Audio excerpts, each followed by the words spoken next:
Hello, friends, and welcome to another episode of the Concussion Nerds podcast. I'm so excited you're here.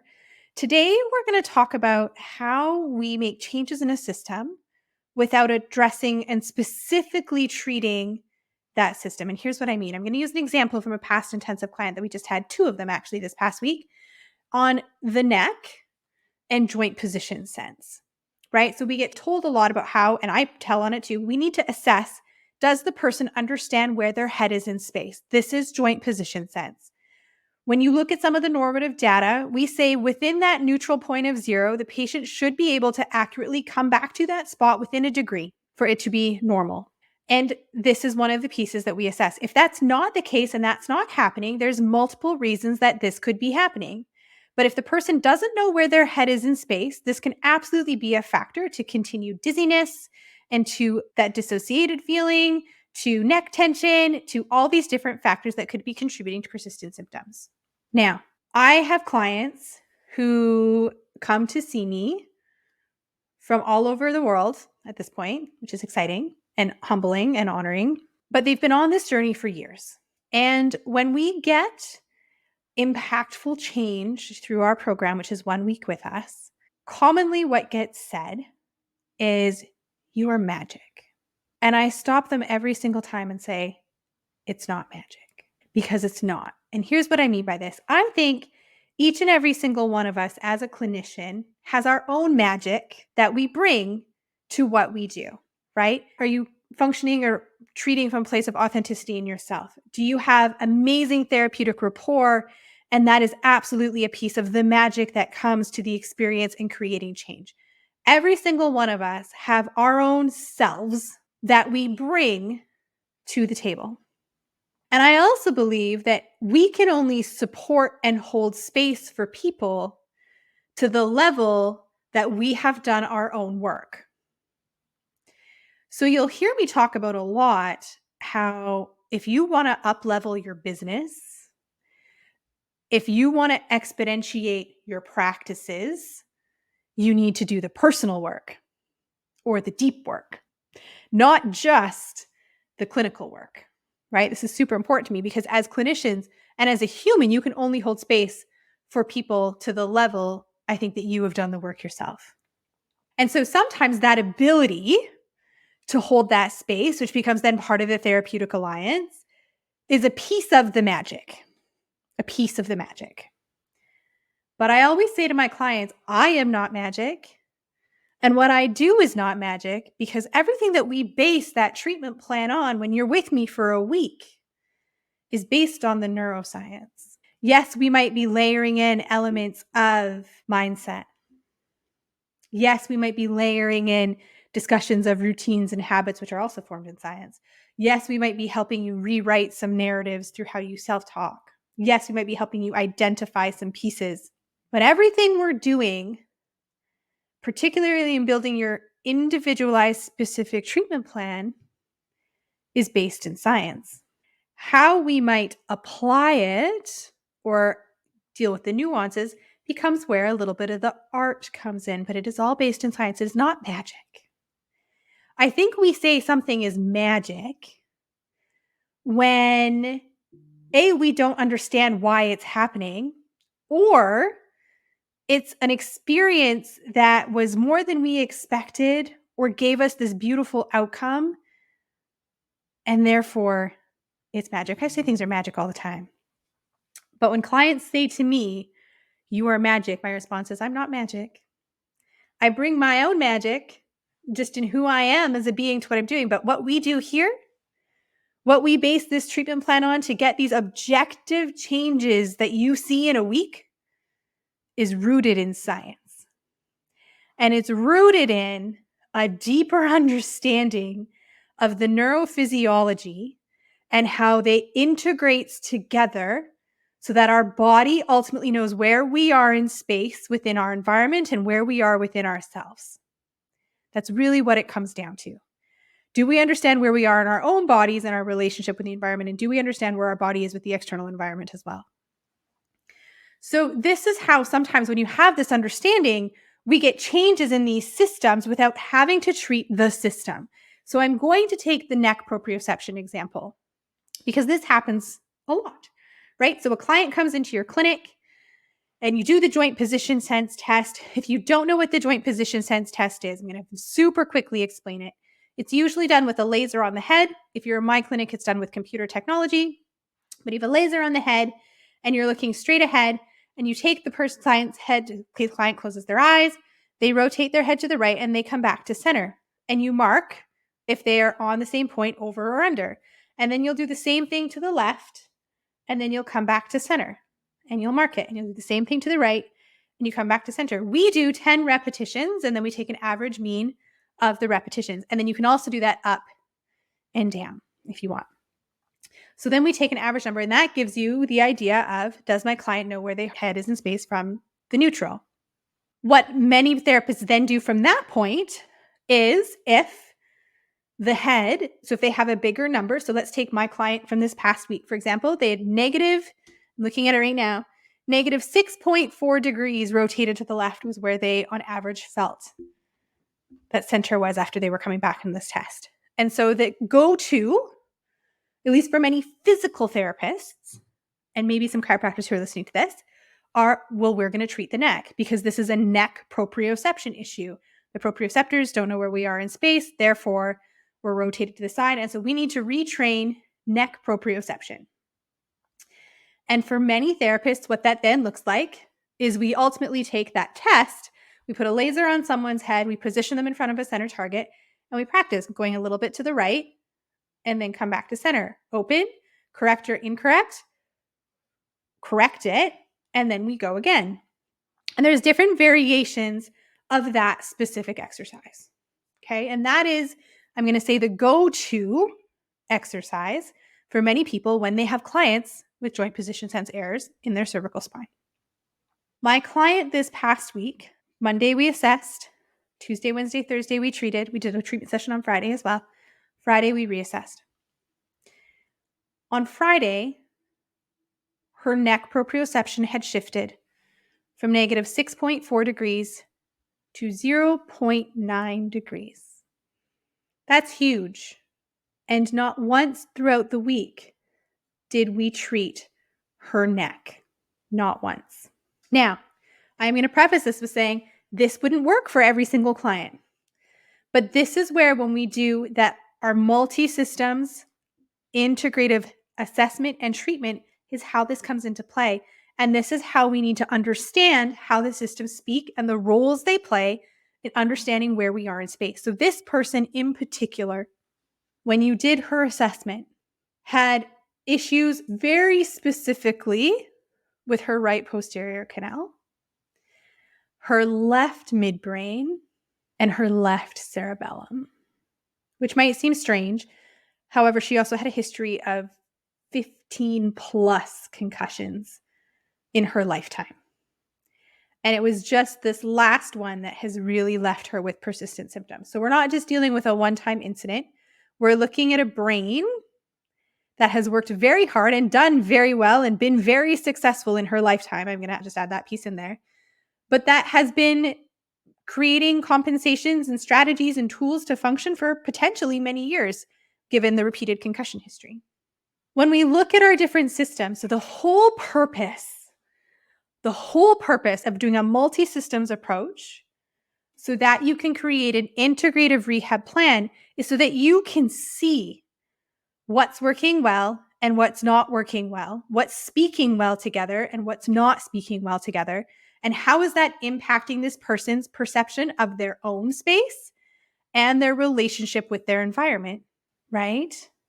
If you think about it, if the reflexes we have built into us aren't functioning properly, and the purpose of those reflexes is so that you know where you internally are within your body and self, to then be able to function within the external world. If those aren't working well, then your brain is consistently trying to understand, fight, compensate, fix what's happening, which then can lead to these increased symptoms.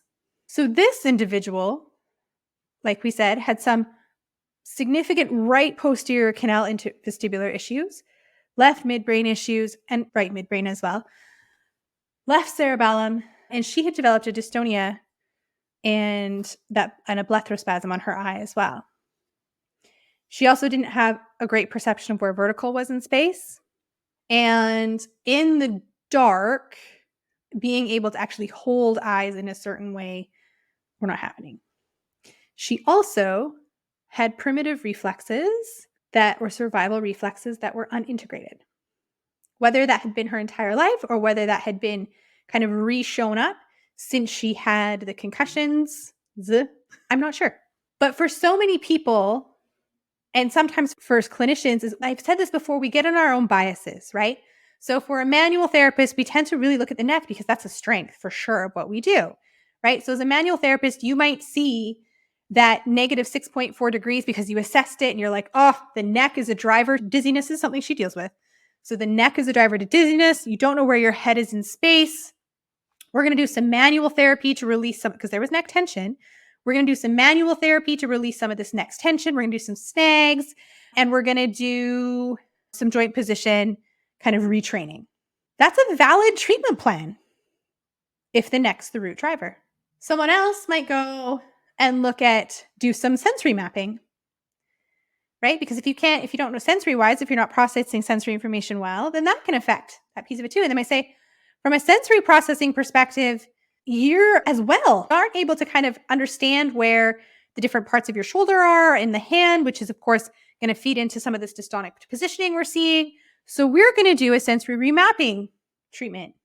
Again, there's nothing wrong with that treatment plan if that was the root driver. As a neurotherapist, you might defer to the sensory system and then you may not assess these other systems, right? So the purpose of doing the multi-system, you hear me talk about it all the time, assessment, is that so we get that picture of every piece that's working well and what's not working well. And then you can shift into, okay, well, what do we know plays a big role, for example, in our spatial awareness for self? Well, we know that the vestibular system does. Huge piece. Yes, it processes acceleration linearly. Oh my goodness. I can't speak today, you guys. Linear acceleration and movement. We know it processes angular acceleration. Yep. It also has a huge role in our spatial awareness. So when vestibular input doesn't also just go to one part of the brain, right? It goes to many parts of the brain. And it does have a big connection with that parietal lobe and that posterior parietal lobe, which is where our sensory information is processed, right? When you assessed this person, they also had primitive reflexes present. If you think of, and there's different schools of thought around primitive reflexes or neurodevelopmental reflexes, but a primitive reflex is an involuntary movement that happens when we do an action, right? So for an example, the one that this client had was an ATNR, so an asymmetrical tonic neck reflex. So every time she rotated her head one direction, her body would retract and flex. That shouldn't happen. Yes, cognitively you can overpower it, but it's still going to activate those patterns in you. We have these reflexes as children and babies to help us keep alive, hence why sometimes they're called survival reflexes. But they integrate into our nervous system by the time, depending on the reflex, all throughout infancy and being a toddler.